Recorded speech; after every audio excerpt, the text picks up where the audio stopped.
please." Her voice was barely a sound, more like a shape the air made before going quiet. "I just need to sit down." Nobody stopped. The woman on the sidewalk outside Hargrove Station had been standing at the edge of the curb for 4 minutes.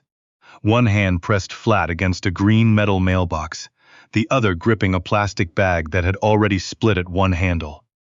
She was 73 years old. She was wearing a gray cardigan that had been washed so many times it had gone thin at the elbows. Her shoes were the kind you buy when your feet hurt and you stop caring what they look like. People walked around her the way water moves around a rock in a stream. Fluid. Automatic. Without thinking, 61 people passed in those 4 minutes. Not one asked if she was okay. The 62nd person was different. But before we get to him, you need to understand what that morning had already cost him. His name was Lionel Pruett, 67 years old, retired line cook from a steakhouse that had closed down 3 years ago after the owner's second heart attack. Now he drove a pre-owned cargo van for a medical supply company.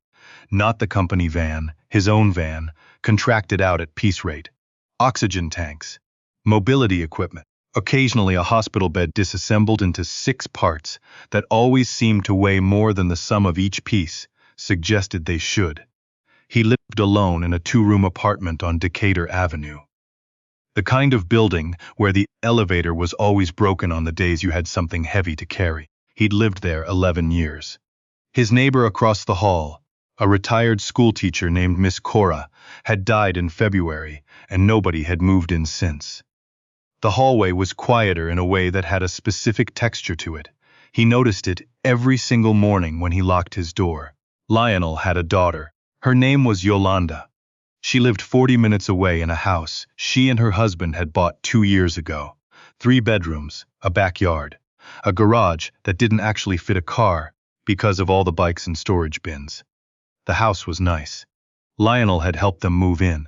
He'd carried boxes for 7 hours and never once said his back hurt, though it had badly from the 2nd hour onward. Yolanda had a son named Isaiah. He was 5 years old, and he was the reason Lionel woke up most mornings feeling like there was still a point to things. Isaiah's birthday was on Saturday, 3 days away. Lionel had $54 in his checking account. He'd had $190 at the start of the week. But the van had needed new brake pads on Monday. Not optional, not deferrable. The kind of thing where the mechanic showed you the part and said tonight, with a tone that meant he wasn't being dramatic. That was $112 after the parts discount Lionel had negotiated without embarrassing himself too much. Then the gas. Then the copay for his blood pressure prescription, which he'd told himself he'd skip this month until he sat in the pharmacy and did the math and realized that skipping it for a month was the kind of saving that cost you more later. $24, $54 left. Isaiah wanted a remote control truck, not just any remote control truck, a specific one, red, with big tires, the kind that could go over carpet and grass both. Lionel had seen it at the toys section of the big box store on Route 9, $47.99. He'd picked it up, turned it over in his hands, looked at the picture of a kid on the box grinning in a backyard that looked like every backyard in an advertisement. He'd put it back. He'd stood in the aisle for a long time after that. $54. The truck was $47.99 plus tax. That left maybe $4. He still needed to get to the birthday party on Saturday, which was 40 minutes away and a quarter tank of gas. He still needed to eat between now and then. He put the truck back, told himself he'd figure something out. He didn't know what that meant, but he said it to himself the way you say things when you're not ready to stop hoping yet. That Thursday morning, Lionel had 2 deliveries scheduled on the east side before noon. He was running 13 minutes behind because of a wrong-way detour and construction closure on 5th that his GPS hadn't accounted for. He was irritated in that low-grade, tired way of a man who has been solving small problems all his life and knows another one is always coming. He pulled over near Hargrove Station to double-check his delivery address on his phone, and that's when he saw her. The woman with the split bag and the gray cardigan. He watched for a moment, not out of curiosity, out of recognition. He knew that stance. both hands on something fixed, trying to look like you're just pausing, just resting, not struggling. He'd stood that way himself after the thing with his knee 2 winters ago. He knew what it looked like when a person was working very hard not to ask for help. Lionel pulled the van to the curb. He got out. He didn't think about his 13-minute delay. He didn't think about the delivery window, or the woman's dispatcher who was already texting him. He walked toward her with the easy, unhurried stride of a man who had made a decision and was done negotiating with himself about it. "Ma'am." He kept his voice low, non-startling. "You need a hand?" She looked up. Her eyes were dark brown and sharp and embarrassed all at once. "I'm fine," she said. "The automatic thing. The thing people say when they don't know yet whether you're safe." "Okay," Lionel said. He didn't push. He stood at a respectful distance, not leaving, just present. "I've got a minute if you change your mind." She looked at him again. Really looked. And something in her face shifted. "My legs," she said quietly. "They go like this sometimes. I just need a moment to get my feet under me." "You need to sit down? I need to not be on this sidewalk." A pause. "There's a bench inside the station. I can make it if I have something to hold on to." Lionel offered his arm. Steady, no fuss. She took it. Her name was Evelyn Marsh. She told him this the way elderly people often tell you their full name. Not just first name, but full name. As though formality is a kind of dignity she'd held on to through many years of people treating her as though she had none.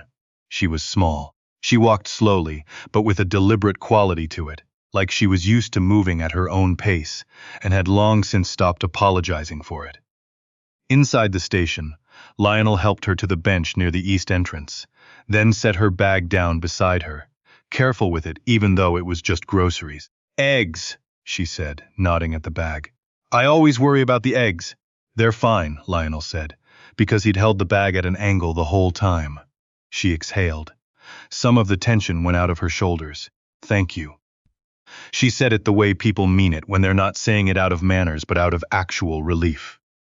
Most people just. She stopped. "Well, I know," Lionel said. They sat for a moment.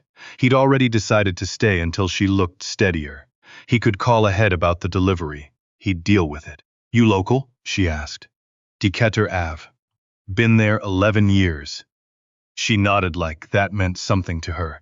"I'm on Whitmore. 32 years. She said it like a quiet statement of fact, like a building that has been standing long enough to become part of a neighborhood. "You have somebody who can come get you?" Lionel asked. Her expression shifted, slightly. The way a door closes that had been opened just a crack. "My son is in meetings until 4. He's busy. He handles a lot of things." Lionel didn't ask anything else about that.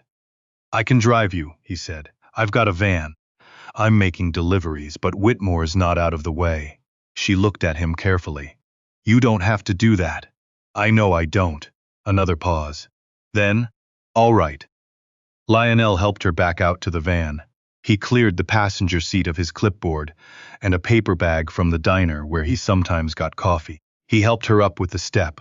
The van sat high, another thing nobody had designed with her in mind, and got her settled. She held the grocery bag in her lap the whole ride. Protective of the eggs. They talked some. She'd been a bookkeeper for 40 years. Ran the accounts for a printing company downtown that had been bought out, then sold, then dissolved. She'd been good at her job. She said it plainly, without apology or performance. She had been good at her job and she knew it, and that was all. She asked what he did. He told her. Deliveries, medical equipment. Before that, cooking. He'd been a line cook for 19 years at a steakhouse. She asked if he missed it. He thought about it. "I miss the rhythm of it," he said. "Everything has to happen at once and in the right order. I was good at that, knowing what came next." She nodded. "There's something to that, knowing what comes next." He pulled up to her building on Whitmore, a 4-story brick building with a small awning over the entrance, the kind of building that had been solid once and was still solid, just older. He helped her out and walked her to the door. "I'm fine from here," she said. Then she stopped. She reached into her purse. "Let me." "No, ma'am. You spent time out of your day." I did what made sense, Lionel said. Have a good afternoon, Ms. Marsh. She looked at him for a moment, that careful long look she had. Like she was counting something. All right, she said. Thank you, Lionel. He drove away. He was 22 minutes behind on his first delivery. The dispatcher sent 2 texts and then stopped, which was either a good sign or a bad one. He'd find out. He didn't think about Evelyn Marsh again for the rest of the day. That night, he sat at his kitchen table with his phone and did the math one more time. $54. The truck was $47.99 plus tax. He couldn't do it, and also make it to the birthday and also eat. He thought about calling Yolanda. She would tell him not to worry about it, that Isaiah didn't need a big gift, that just coming was enough. She would mean every word of it. That was the problem. She would mean it, and he would know she meant it, and it wouldn't make him feel any better. He opened the toy store's website. Looked at the red truck again. Big tires. The box said it could do grass and carpet both. He closed the app. He'd gotten Isaiah a card. Blue envelope. A cartoon truck on the front by coincidence. He'd written inside it in his careful, slightly cramped handwriting. A lifetime of writing delivery notes and order tickets had made his handwriting small and precise. He wrote, Isaiah, you make everything matter. Love, Grandpa Lionel. He read it back twice. He went to bed. He didn't sleep much. What Lionel didn't know, what he had no way of knowing, was that at that same moment, on the 4th floor of the building on Whitmore Street, Evelyn Marsh was still awake too. She was sitting in her reading chair by the window with a cup of tea she'd made an hour ago and hadn't finished. The city was quiet the way it got after 11. She was thinking about the man who'd helped her off a sidewalk that 61 other people had walked past. She was thinking about the way he'd cleared the passenger seat without being asked. The way he'd held the grocery bag at an angle, the whole time without her telling him about the eggs. The way he'd declined the money not with discomfort, but with a kind of simple finality, as though generosity was not a thing he needed recognition for. She was thinking about her son. His name was Reginald. He was 51 years old. He ran a construction and development company that bore her late husband's name, Marsh Development, and had for the last 12 years, since her husband passed, and Reginald had rebuilt it from a local contractor into something considerably larger. He was good at it. He had her husband's instincts and her precision with numbers, and he had turned both into something that operated in 4 states. Evelyn was proud of him. She was also honest with herself, in the way that people who have been alone long enough tend to become honest. Reginald was busy in a way that had grown into a kind of permanent condition. He called. He checked in. He had someone come twice a week to help her with things she couldn't manage alone since her hip. He had arranged the building on Whitmore, the building where she'd now lived for 32 years, to be managed by people he trusted. He did everything right. He had been in meetings until 4. She had not called. She thought about the 61 people. She thought about Lionel. She picked up her phone. It was late, but Reginald had told her years ago, "Call me whenever." I mean it. She'd never quite believed him. She called him now. He picked up on the second ring. "Mom, everything okay?" "I'm fine," she said. "I want to tell you something," she told him. All of it. The legs, the sidewalk, the 61 people, the man with the van who had helped her without being asked and declined her money without discomfort and held the grocery bag at an angle to protect the eggs. Reginald listened. When she finished, the line was quiet for a moment. "His name is Lionel Pruitt," Evelyn said. "He lives on Decatur Avenue. He does medical deliveries. He used to be a cook." "Mom." Reginald's voice was careful. "What are you asking me to do?" "I'm not asking you to do anything," Evelyn said. "I'm telling you a story. You do what you think is right." She hung up. Reginald sat in his home office for a long time after that. He had a project manager, whose name was Darla, who had been with him for 9 years, and who had found out more information faster about more things than anyone he'd ever met in any professional context. He texted her at 11:47 p.m. "Need some background on someone. No rush. First thing tomorrow is fine." He thought about it. "Actually, whenever you see this." Darla saw it at 11:52. She was still awake. She usually was. The next morning, Lionel's phone rang at 8:14. He was on his second delivery, a hospital bed to a man on the east side whose family was converting the living room for him. He almost let it go to voicemail. Unknown number. Local area code, he answered. Mr. Pruitt? A man's voice, measured, professional. Speaking. My name is Reginald Marsh. My mother is Evelyn Marsh. I believe you helped her yesterday at Hargrove Station. Lionel set down one end of the bed frame. Is she all right? A pause. Something shifted in the pause. She's fine. I'm calling because. Another pause. Mr. Pruitt, my mother told me what you did. I'd like to meet with you if you're willing. Today, if possible. Lionel looked around the room, the family standing there waiting to help with the frame. I'm working. I know. Whenever you're done, I can come to you, or we can meet somewhere.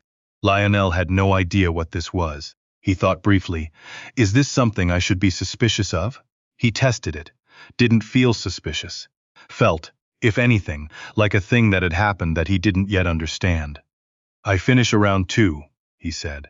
They met at a coffee shop on Barlow Street. Lionel got there first, ordered a regular coffee, and sat at a table near the window so he could see who came in. Reginald Marsh was a big man. Not heavy, just broad. He walked like someone who was used to being the person who walked in and changed the temperature of a room, but had learned, somewhere along the way, to do it quietly. He was wearing a dark jacket, open collar, no tie. He shook Lionel's hand firmly and sat down. Thank you for meeting me, he said. Sure, Lionel said. Reginald looked at him directly. He had his mother's eyes, same quality in them, counting something. My mother is not someone who calls me at midnight, he said. She's done it twice in 12 years. Once, when my father was in the hospital, last night. Lionel said nothing. She told me about 61 people, Reginald said. Lionel shrugged. I wasn't counting. She was. A pause. I just drove her home, Lionel said. It wasn't complicated.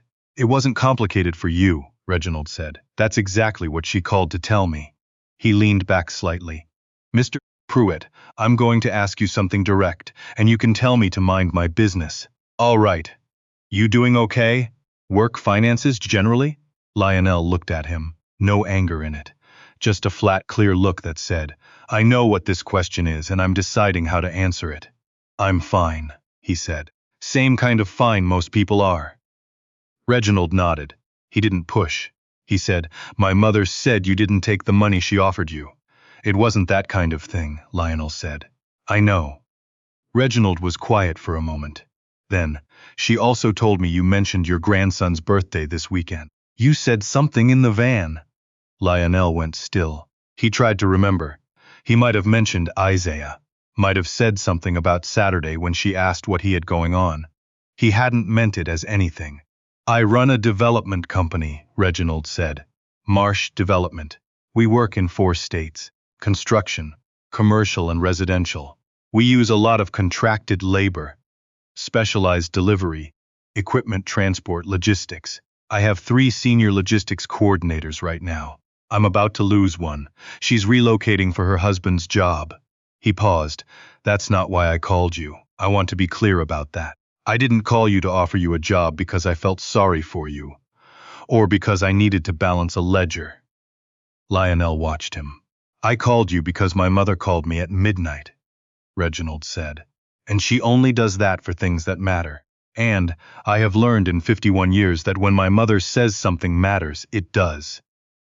The coffee shop was quiet around them. Someone at the counter was ordering something complicated. A kid at a corner table was coloring with crayons. What exactly are you offering? Lionel said. Reginald told him. Logistics coordinator for Marsh Development. Full-time, salaried. Managing contracted delivery routes for equipment and materials across 3 regional sites. It used his background, the precision, the timing, the knowing what came next. The salary was more than twice what Lionel made on piece rate, with benefits, with a company vehicle for work use. Lionel sat with it. I don't have a degree, he said, I know. Darla pulled your record this morning. 19 years as a line cook, 3 years contracted delivery, 0 accidents, 0 late deliveries, 0 complaints on file. Reginald paused. You've been running logistics your whole life. You just didn't call it that. Lionel looked out the window for a moment. The street was ordinary. People walking, a bus pulling away from the stop. He looked back. My grandson's birthday is Saturday, he said. Not as a condition, not as a request. He just said it. Something in Reginald's face softened, very slightly. The way things shift when a person who has been professional for a long time lets something real through. I know, he said. He reached into his jacket pocket and set something on the table between them. A red remote control truck. Still in the box. Big tires. The kind that could go over carpet and grass both. Lionel didn't move for a moment. My mother asked me what kind of man he was, Reginald said quietly. Darla couldn't find that in a background report.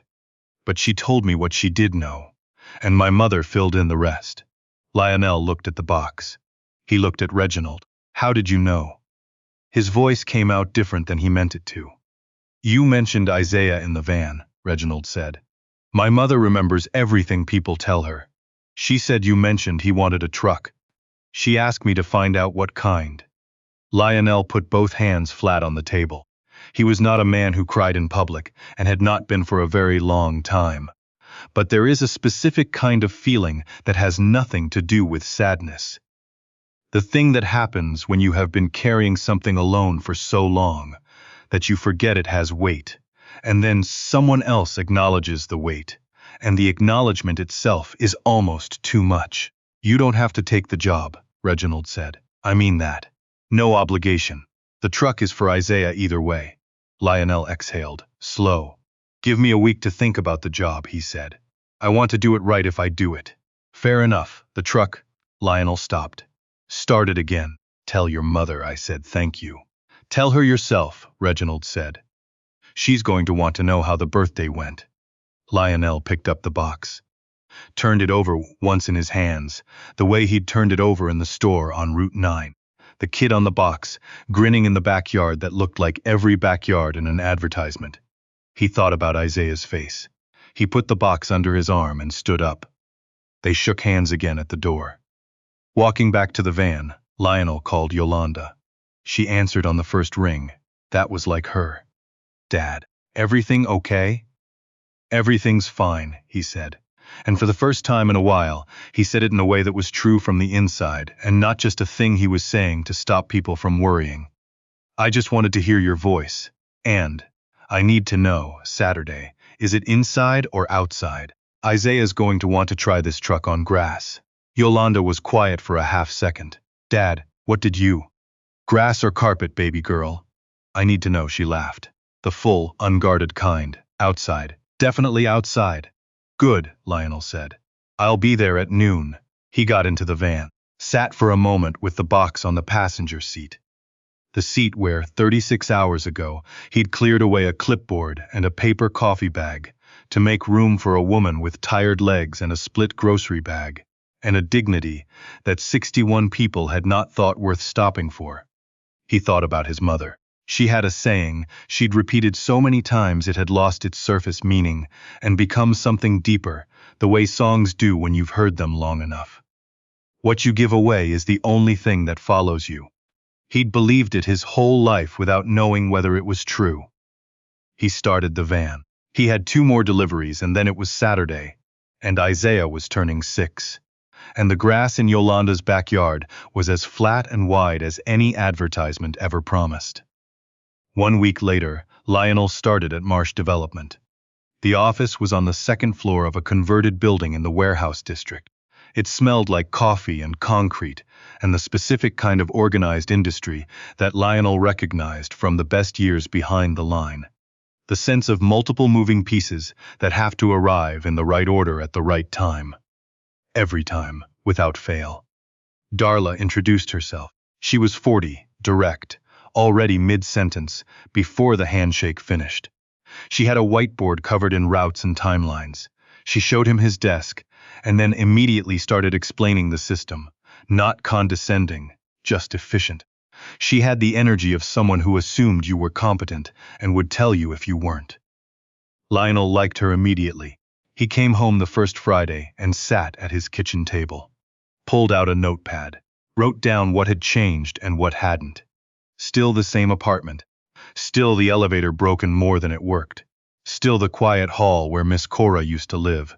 Benefits started in 30 days. Savings account, first real one in 4 years, now operational. The van, his van, had new brake pads and a small crack in the windshield he could now afford to fix without restructuring the week around it. He added one more thing to the list, then crossed it out, then wrote it again. Not a thing that could be measured or saved or tracked in an account. He didn't have the right word for it. He wrote, wait. He thought about the hallway, the quiet, Miss Cora. He thought about 61 people. He thought about one. There is something most of us tell ourselves. We'll give more when we have more. We'll help when we're stable. We'll stop when we have time. We've built such careful, reasonable architecture around why today isn't the right day. Lionel Pruitt had $54 and a delivery schedule, and 13 minutes of delay already accumulated before 9 in the morning. He had every reason to keep walking. More reasons than most of the 61 people who did, but he knew something that most of us know and forget, and then have to learn again. A person in front of you needing help is not an abstraction. It is not a cause or a category. It is a specific human being with a grocery bag and eggs and a dignity that deserves one person to stop. He stopped. That's the whole story. And it's also not the story at all. Because the story keeps going. It goes through Isaiah and the red truck in the backyard on Saturday afternoon. It goes through Darla's whiteboard and the roots that arrived in the right order. It goes through Evelyn Marsh's reading chair by the window and a cup of tea that finally got finished. I keep thinking about the 61. I don't think they were bad people. I think they were in a hurry.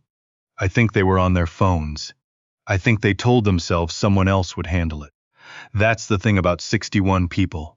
There's always a reason it's not your turn. Lionel didn't decide it was his turn because he had the time or the money or the stable ground to stand on. He decided because she was there and he could. You don't have to be the person with the most to give. You just have to be the person who stops. Would you have stopped?